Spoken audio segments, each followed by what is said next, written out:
Olá, gente! Esse vídeo vai ser sobre um assunto que é a oração sem sujeito.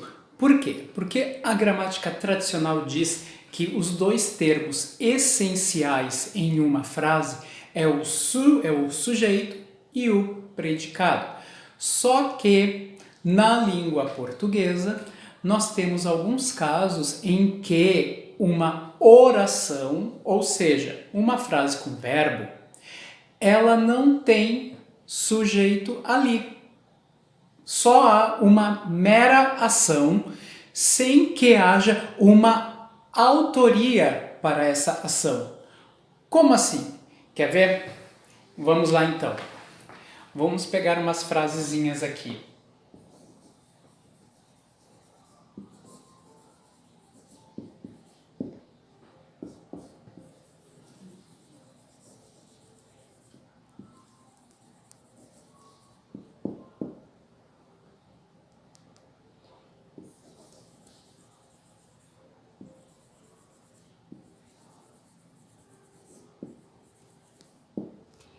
Na língua portuguesa, essas frases que eu coloquei aqui, ó. Choveu forte, trovejou muito e neva na Europa. Essas três frases, nós vamos fazer aquele testezinho básico de como encontrar o sujeito. Lembram? Nós colocamos uma pergunta antes do verbo, que ou quem. Então vamos fazer o teste aqui, ó. Quem ou que choveu? Não tem. Isso é somente uma ação sem ter uma autoria para ela. Portanto, essa frase, ela não tem sujeito. Ela é toda um predicado, ou seja, ela só é uma ação, só que, neste caso, nós não temos autoria para ela. A outra frase ali, ó. Trovejou muito. Vamos fazer o testezinho para saber quem é o sujeito. Que ou quem trovejou? A gente não sabe. Por quê? Porque não tem uma autoria para isso. Então aqui também nós temos oração sem sujeito. Aqui, ó, neva na Europa. Que ou quem neva? Não tem? Então a gente vê que essa terceira frase também ela é oração sem sujeito. Todas essas três frases elas têm dois pontos em comum. Primeiramente é o ponto semântico, ou seja, do sentido. O que esses três verbos têm em comum? Choveu, trovejou e neva. Todos eles indicam fenômenos da natureza, ou seja, aqueles verbos que eles são utilizados como fenômenos da natureza, eles são verbos impessoais, ou seja, que não tem sujeito, que não tem pessoa, né? Assim, entre aspas. E a outra parte que é incomum a esses três verbos é morfologicamente, ou seja, da morfologia, da forma deles. Todos eles estão na terceira pessoa do singular. Ele ou ela faz alguma coisa, né? Então a gente tem uma característica dos verbos impessoais, ou seja, daqueles verbos que não têm sujeito. Todos eles sempre vão ficar na terceira pessoa do singular, que é a não pessoa, que é a possibilidade que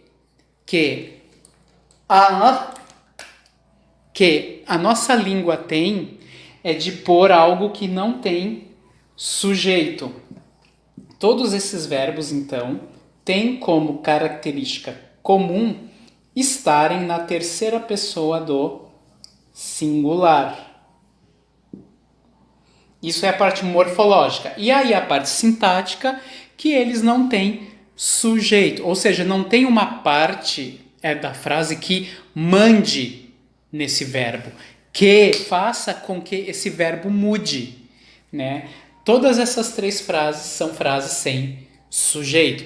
Só que a língua é algo extremamente complexo, porque esses verbos eles podem ter sujeito quando eles são utilizados fora do seu sentido padrão, ou seja, do seu sentido denotativo, que é aquele sentido primeiro, que é a primeira acepção desses verbos lá no dicionário. Como, por exemplo, o verbo chover. Qual é o primeiro sentido dele?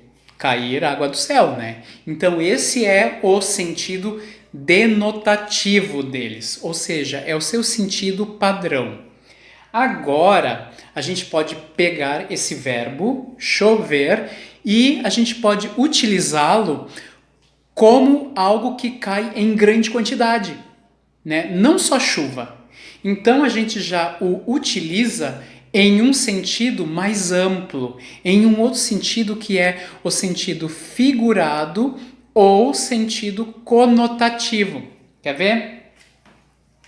Agora vamos fazer uma outra frase ali, ó.